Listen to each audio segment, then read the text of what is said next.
أعوذ بالله من الشيطان الرجيم. بسم الله الرحمن الرحيم.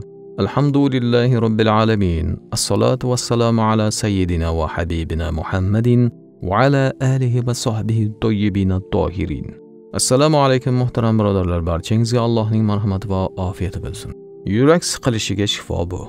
Alloh taoloning nur ismi sifatining ma'nosi nur beruvchi, barcha borliqqa nur beruvchi, qalblarga iymon nuri beruvchi, ma'rifat fanlariga nur ato qiluvchi demakdir.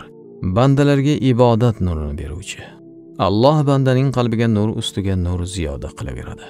Faqat u taqvo bilan buni jalb qilmoqi lozim. Nur surasida shunday deydi: A'udhu billahi minash shaytonir rojim. Bismillahir rohmanir rohim. Yahdillahu linurihi man yasha. Alloh kimni xohlasa o'z nuriga hidoyat qilur. Qalbini go'zal axloqlar va hollar bilan nurlantirur.